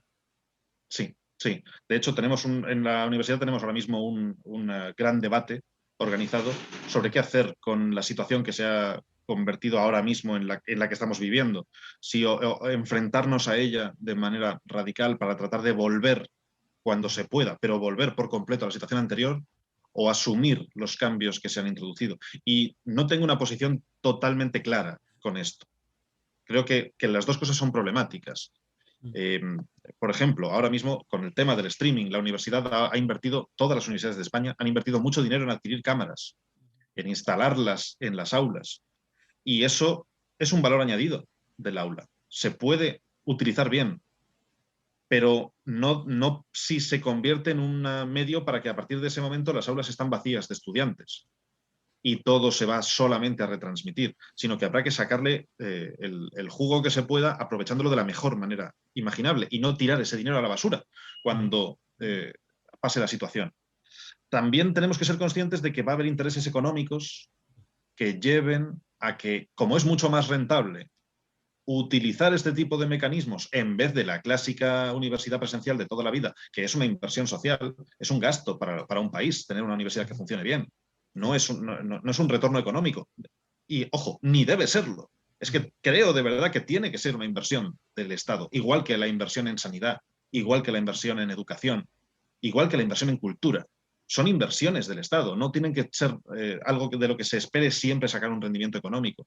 Pero siempre hay intereses económicos intentando convertir esto en un puro y absoluto negocio, y con la universidad tenemos que tener mucho cuidado, no vaya a ser que al final los profesores nos convirtamos en hologramas grabados, que se retransmiten y no tienen el papel de profesor antiguo. Estoy de acuerdo con que eso es un peligro, pero también creo que tenemos la oportunidad de aprovechar esta situación en lo poco que tiene realmente de positivo, porque esto es una catástrofe internacional inmensa, pero en lo poco que tiene de positivo tendremos que intentar sacarle partido para aprender lecciones de cara al futuro. Y yo ahora mismo, por ejemplo, tengo la suerte de que, tal y como se está organizando la docencia, ahora mismo en este cuatrimestre tengo todas las clases presenciales porque mis grupos son pequeños, pero si un alumno, por ejemplo, tiene un catarro, me lo puede decir el día antes y abro una sesión virtual para retransmitir la clase y la puede ver desde su casa sin tener que ir al aula, a pesar de que sigo dando la clase de manera presencial. O sea, eh, he añadido una herramienta nueva, he añadido un nuevo recurso. Tenemos que intentar que esto nos sirva de nuevas herramientas y no se nos convierta solamente en estorbos. Dois temas que me gostaria de colocar para encerrar mais parte do streaming que tu está colocando, porque tu acaba estando em duas linhas de fronteiras, ou me gusta utilizar mais a palavra como soldado, está em lá, como se En dos chama? frentes. Frentes, sim, que isso, Sí. como docente, tu vive na realidade como todos os professores que são nativos imigrantes nas redes sociais, não? Que Sí. com uns nativos que seguramente não têm o conhecimento de um professor Sí. dentro da pensamento, filosofia, ética e Sí. seja teatro, história, pero tem um conhecimento muito amplo das redes sociais e das aplicações, porque ele nasce dentro desta rede. Sí. Não? Sí. E aqui tem esse debate não, dos professores que muitos estão perdidos aí dentro desta nova realidade, onde tem que dialogar ao diário com alunos que dominam esse território. Não? Sí. Sí. E dentro do teatro, tu tem um reto de que como será esse teatro, não diga a largo prazo, pero quando termine pelo menos essa parte mais dura da pandemia, que já vivíamos uma nova realidade. Não? Eu gostaria que tu comentasse um pouco sobre essa linha de frente com os alunos nativos e depois essa parte do teatro com essa nova realidade. Que futuro? Sí, tengo una experiencia muy interesante con los compañeros profesores que están viviendo esta realidad en la que se encuentran con una diferencia de lenguaje con respecto a sus alumnos, porque están ocurriendo muchas cosas distintas muy interesantes para analizar, muchas cosas distintas. Dos compañeros de mi facultad, dos muy buenos profesores, están enfocándolo de forma muy diferente. Tengo una compañera en la facultad, una profesora que es de la generación anterior a la mía, que está en activo, no es que esté jubilada, está en activo, pero es de la generación anterior, y que ella aprendió a dar las clases utilizando como apoyo visual transparencias en los años 70 con un proyector de transparencias. Y el proyector de transparencias de la facultad todavía funciona y ella lo sigue utilizando. Lo sigue utilizando. Y da unas clases maravillosas. Totalmente anacrónico, totalmente. De hecho, parece como si lo hubiera sacado de un museo. Lo pone en mitad del aula, lo enciende y utiliza las mismas transparencias que hace 30 años, pero da una clase maravillosa basada en esas transparencias. A los alumnos les resulta marciano eso. Ven el aparato y piensan que ha salido de un episodio de Lost, que es algo que prácticamente es atrezo. No se pueden ni creer que de verdad eso funciona, ni que se daban clases con ese trasto enorme que solamente sirve para proyectar una luz hacia adelante, que no tiene nada más. Pero ella sigue dando sus clases igual que hace 30 años y las hace buenas clases. Y los alumnos se interesan por esas clases. Fantástico. Pero se interesan por esas clases sabiendo que tienen que entrar en un lenguaje distinto del suyo. Otro compañero de la misma generación que esta profesora ha empezado a hacer memes que apoyan lo que cuenta en las clases y difundirlos a través de las redes sociales. Y se ha convertido en un auténtico experto en la creación de memes que tengan que ver con lo que enseñan. Fantástico. Este sí que ha hecho el trabajo de meterse en el lenguaje nuevo. Exacto. Pero, claro, la forma en la que lo hizo, que fue hace unos cuantos años, fue a través de, sobre todo como red social, empleando Facebook. Y ahora ya esto ha evolucionado de nuevo. Los alumnos, que son siempre gente muy joven, de media, por supuesto hay alumnos mayores, pero de media son gente muy joven, están siempre a la última, TikTok. Están con la red social recién aparecida y ahora están con TikTok. Sí. Y hay que volver a cambiar mentalmente y volver a adaptarse al nuevo lenguaje. Sí, y tampoco durará mucho. No. Dentro de unos años, TikTok ya será de viejos. Sí. Y estarán con otra red social distinta.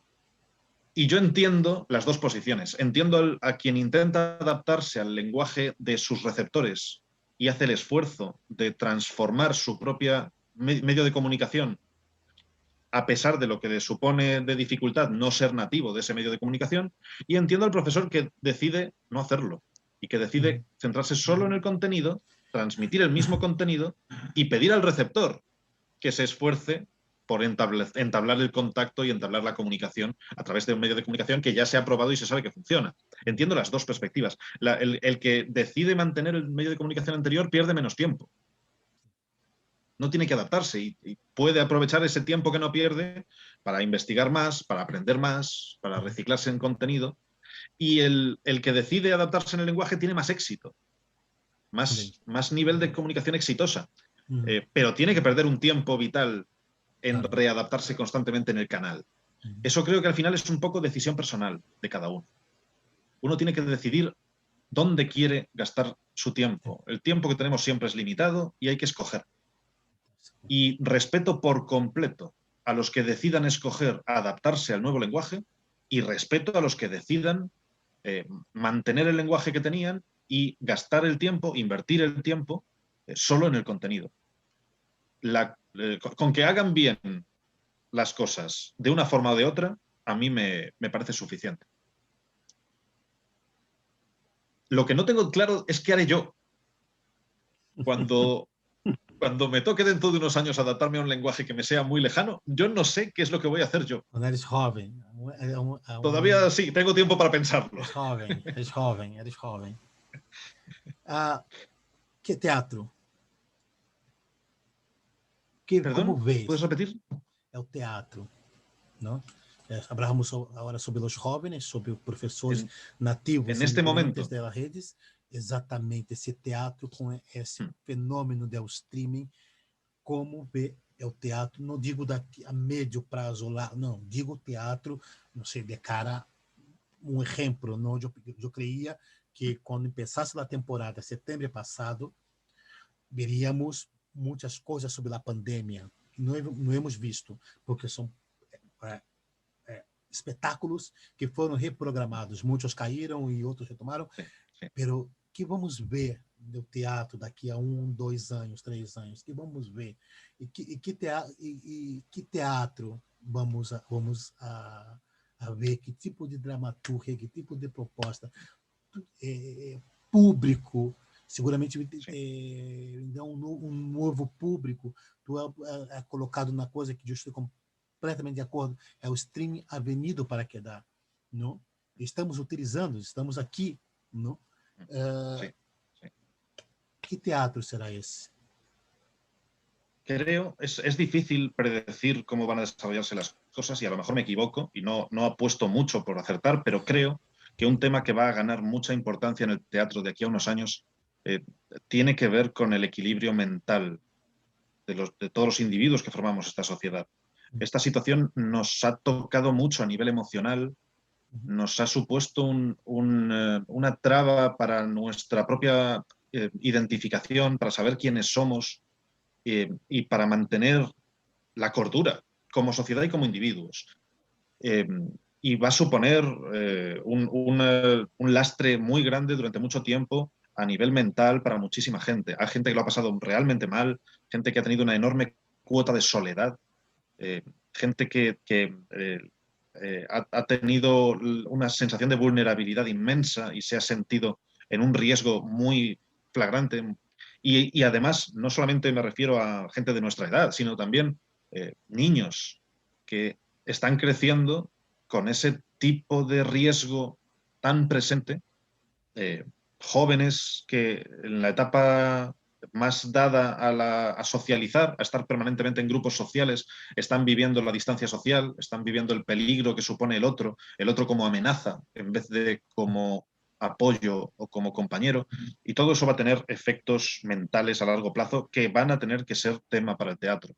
El teatro, que siempre es una herramienta un poco terapéutica para la sociedad, el teatro que es un poco siempre cura y sirve para que la sociedad vea sus problemas en escena, los vea delante y pueda de alguna manera tratar con ellos, el teatro seguro que va a tener que ocuparse de los efectos de la pandemia a largo plazo.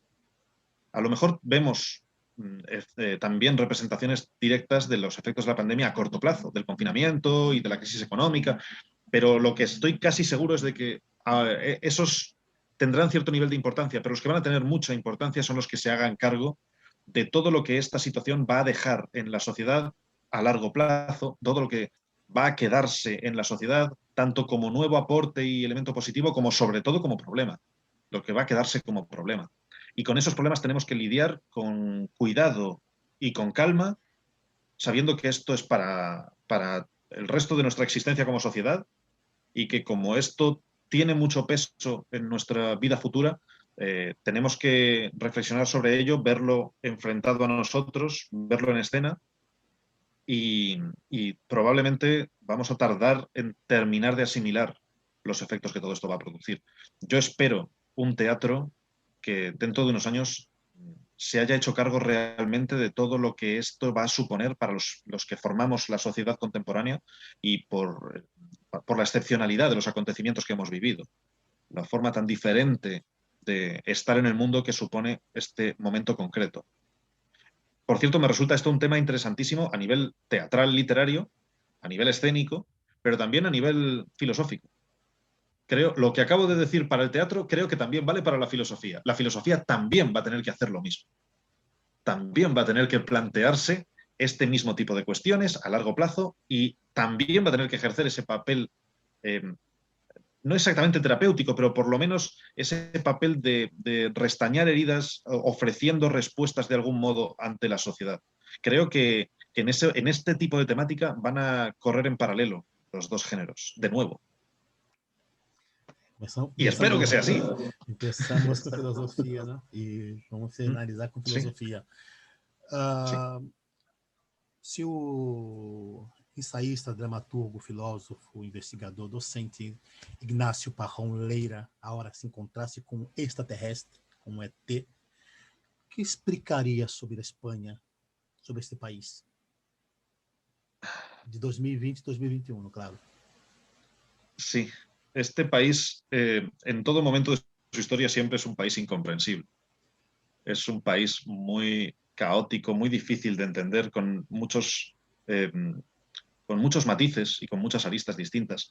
Y de hecho creo que eso es uno de los valores positivos que tiene este país.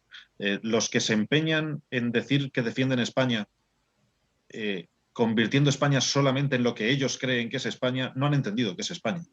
No se puede defender España queriendo, por ejemplo, fusilar 26 millones de españoles. Eso no es defender España, eso es atacar España.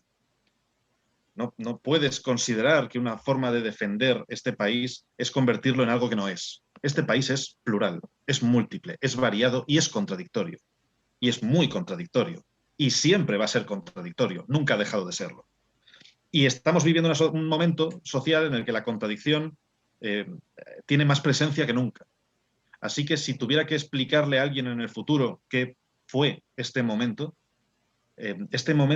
hizo patente todas las contradicciones que el país tenía latentes y ocultas. Las sacó a la luz.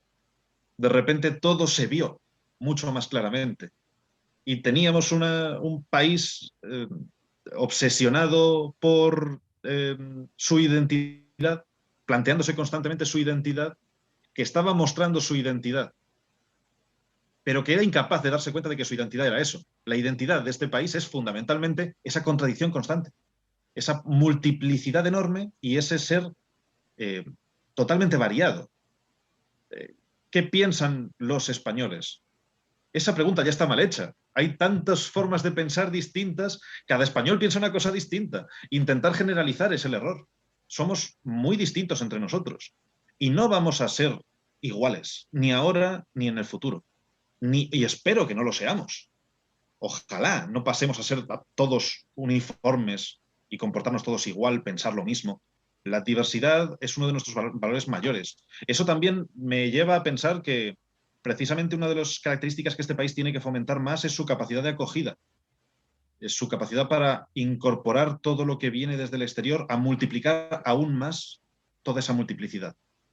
Cuanto más seamos capaces de darnos cuenta de que nuestra naturaleza no puede ser, nuestro modo de comportamiento habitual y natural no puede ser el rechazo de lo que viene desde fuera, sino que tiene que ser la acogida, mejor. Mejor, más funcionaremos como está en nuestra naturaleza funcionar. Y por supuesto, discutiremos, como siempre hemos discutido. No vamos a dejar de discutir a voces, de discutir gritándonos, de discutir sin mantener las formas, pero discutir es dialogar, aunque sea a voces, aunque sea sin mantener las formas, sigue siendo diálogo. Y dialogar es lo que nos permite intercambiar opiniones, optar a ponernos de acuerdo, optar a transformar nuestra propia forma de pensar, a modificar nuestros pensamientos, y encima es el material perfecto para que cuando dos de los que forman parte de esta sociedad tan contradictoria y tan complicada se ponen a discutir en un autobús sobre el tema que sea, haya detrás un dramaturgo tomando nota y pensando, uy, esto va a venir fenomenal para mi siguiente obra de teatro.